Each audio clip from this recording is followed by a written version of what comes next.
তোমাদের আরআরবি এনটিপিসির জন্য যে অ্যাপ্লিকেশন স্ট্যাটাস বেরিয়েছে সেখানে অনেকে বলছো স্যার ইমেল আইডি আমি ভুলে গেছি, অনেকে বলছো স্যার আমার পাসওয়ার্ড আমি রিসেট করতে পারছি না। তো এরকম অনেক রকম প্রবলেম আসছে। যাদের যাদের ইমেল আইডি ঠিকঠাক করে খুলেছে এবং প্রফেশনালি অ্যাকসেপ্টেড পাশে দেখাচ্ছে তোমার ঠিক আছে, কোনো সমস্যা কিছু নেই। এবার তোমাদেরকে বলে রাখি, যাদের প্রফেশনালি অ্যাকসেপ্টেড দেখাচ্ছে না তাদের কিন্তু পুরোপুরি রিজেক্টই হয়েছে। মাঝখানে কোনো গল্প নেই যে professionally accepted due to something reason, rejected due to something reason, যেগুলো এর আগে ছিল। আরপিএফ কনস্টেবলের পর থেকে কিন্তু এই জিনিসপত্র আর নেই, ঠিক আছে। ম্যাক্সিমাম জনের যেটার জন্য ফর্ম রিজেক্ট হয়েছে, এক, তুমি ভুল ডাইমেনশনে হয়তো ফটো আপলোড করেছো, দুই, তুমি তোমার সিগনেচারটা ঠিকঠাক করে দাওনি, তিন, তুমি হয়তো দুটো আলাদা আলাদা জোনে ফর্ম ফিল আপ করে দিয়েছো, চার, তুমি একই জোনে হয়তো 2 থেকে 3 বার ফর্ম ফিল আপ করে দিয়েছো।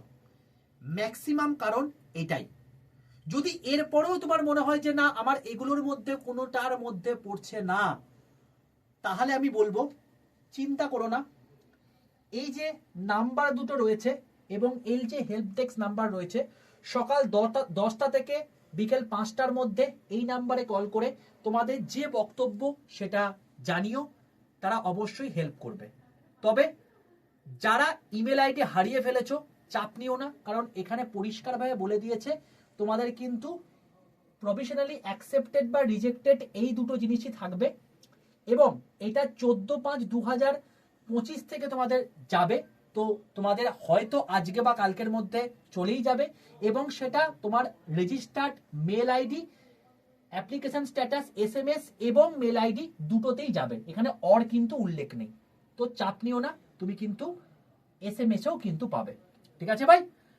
বাকি সমস্ত কিছু জিনিসপত্র বলে দিয়েছি। এই চ্যানেলটাকে প্রত্যেকে সাবস্ক্রাইব করে রাখো, এনটিপিসির জন্য আরো অনেক কিছু জিনিসপত্র তোমাদের জন্য আসছে।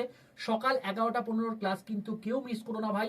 আগামীকাল আরো 30খানা কোয়েশ্চেন করব, শুধু 30খানা কোয়েশ্চেন নয়, তার অপশন নিয়ে যদি ধরি তাহলে সেক্ষেত্রে 30 × 4 120টা কোয়েশ্চেন 1 ঘন্টার মধ্যে। তো দেখা হচ্ছে তোমাদের সঙ্গে আগামীকাল 11টা 15 লাইভ ক্লাসে।